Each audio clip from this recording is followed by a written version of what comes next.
Hey guys, I'm Spikeasaurus and welcome back to another video on the COMCRAFT server. I believe it is episode 16 today. And yeah, we are continuing work on basically a giant dining table that I'm building. No, I'm just kidding. It's going to be some kind of big platform that something's going to go on top of.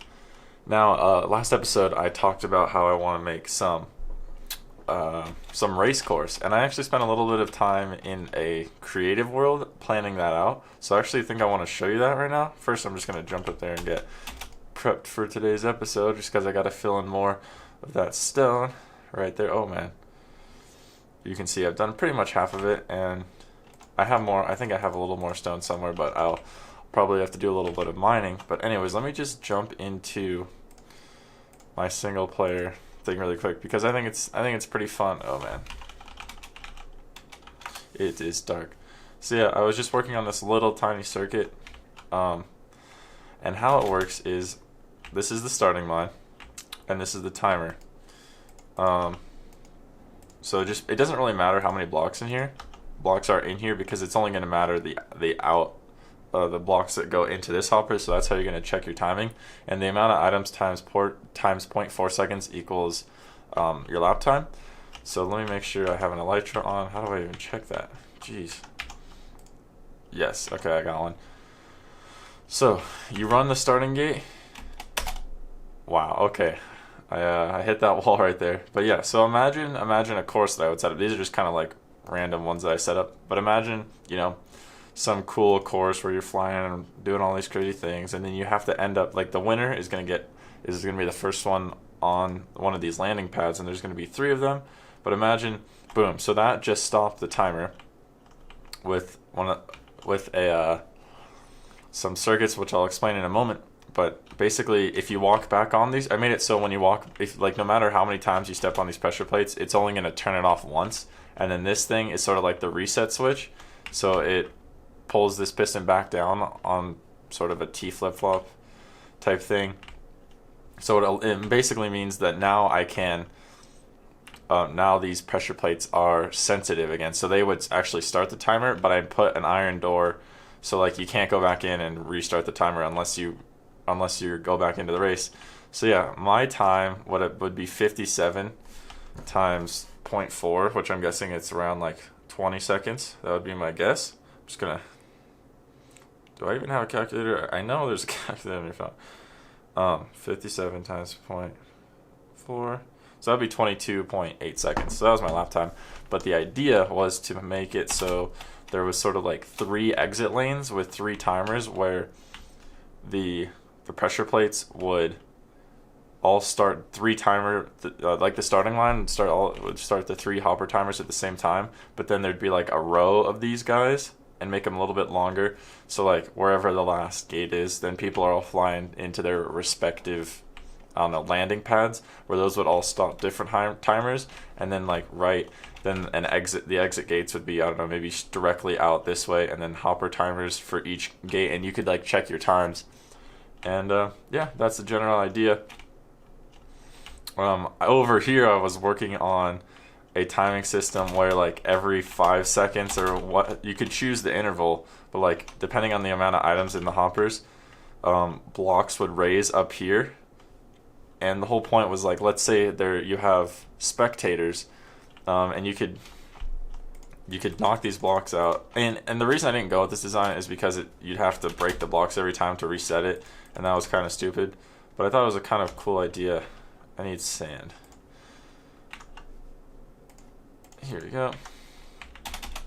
Yeah, the whole idea was so like spectators could see like the time every 5 seconds. I don't know. You could, I don't know, just it gave them an idea of, no, this is a cooler block, you know, of just what the time was in the race. Let's see, is this correct? Oh, I've been editing this. I think I need to take this off. I have no idea if this is still going to work. But it should in theory. Let me just double check that there is something in here. And this would be like the start timer. What do I have going on? Is lapis an immovable block? Looks like it.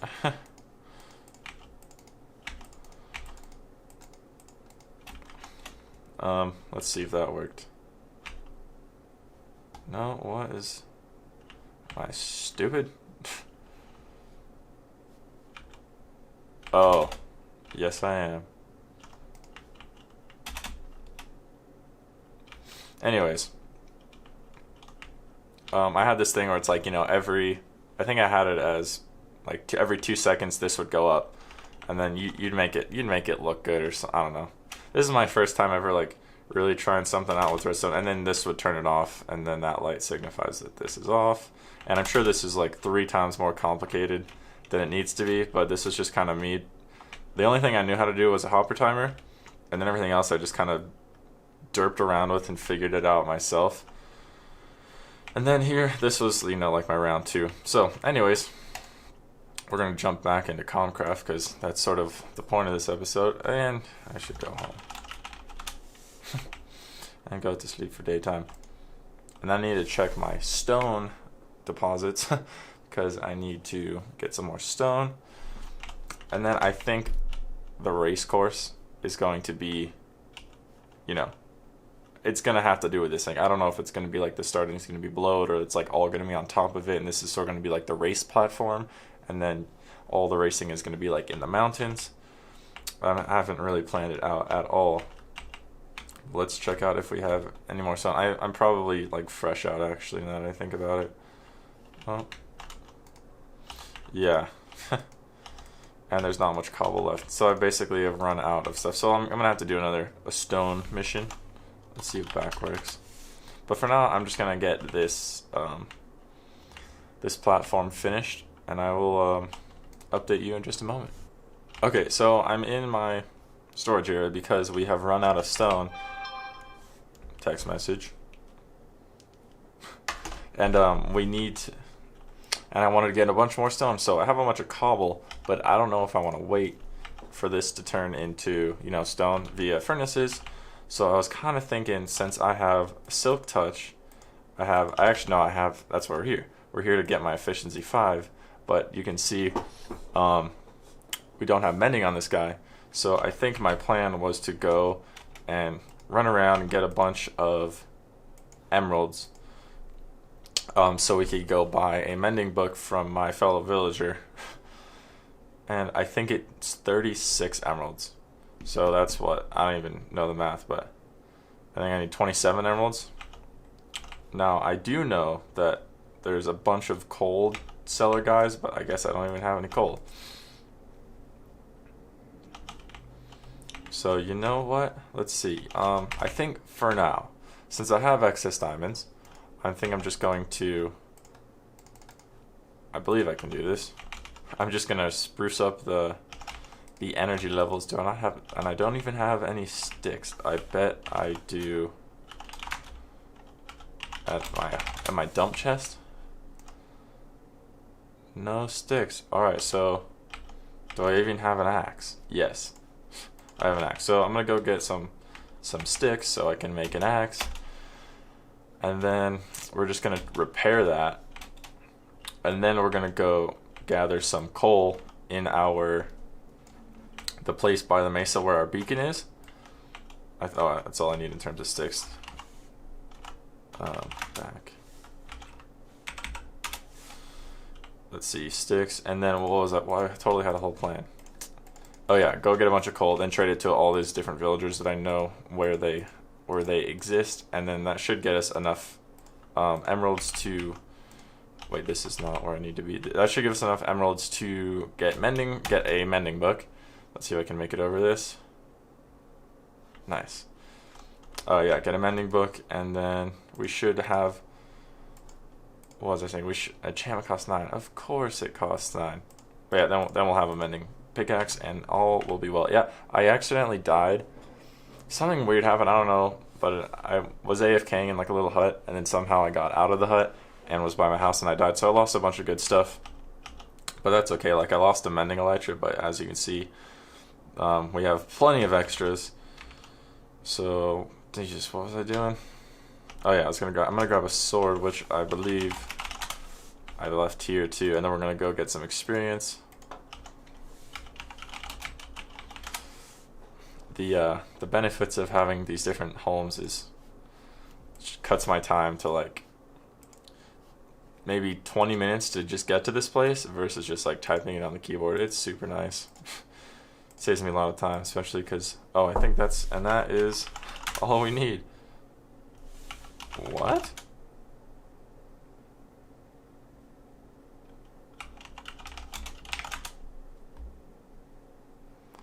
That's weird.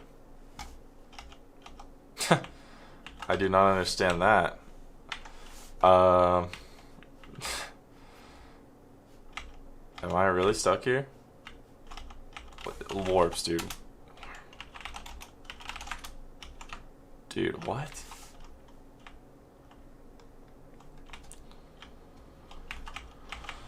That's weird. Though I do have rockets, but I don't know if 11 rockets is enough to make it 500 blocks. I would actually expect it to be enough. But if I...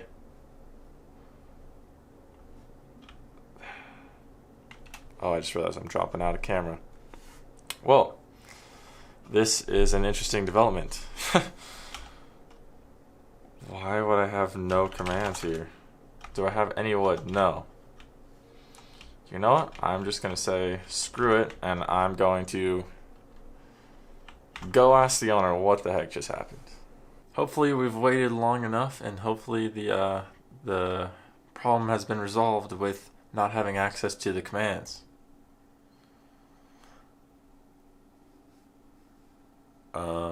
There's a whitelist on the server? That's new. That's very new. Have I been kicked? Huh. I'm gonna figure this out. I'll be back in a second. Okay, so it looks like the owner got my message earlier that I sent off screen asking him on the Discord about why I didn't have access to the commands, and it looks like he is fixing it. So the server's down for maintenance essentially, meaning I can't really finish today's video with what I was going to do on the server because the server's not up. But I'll tell you what I will do. I will show you what I've been working on, which is I believe I just showed you guys my one version of it, but right now I'm building a much cleaner three-lane version with a 3 timer. So how this should work is, let's see, all these timers are closed. To do one reset. I haven't finished figuring it out yet, but how it should work is when after you run this gate, run through the gate, all the timers should start as they are, and then let's say first person comes in, boom, they land on the thing, and that that hopper timer has been shut off, and then this pad resets that, so that is now able to be used again. And I haven't finished wiring it, but I'm going to do the same thing for the next 2. So basically, when you land on it, like each person can see their specific timing. So, well, this, what? That seems like a problem. Oh. These pistons need to be lowered down a level, I just realized. These need to be going directly to the hopper, they're not here. But anyways, what would happen is that would have stopped the hoppers. Anyways, hopefully I can get this finished up today or tomorrow in terms of the design, because I'm sort of just freeballing it. But yeah, I also wanted to thank you guys for hitting the 200 subscriber mark today. Actually, we just hit it like live. It's probably like 20 minutes, maybe an hour ago. So yeah, that's pretty cool. I'm Spikeasaurus. See you guys in the next one.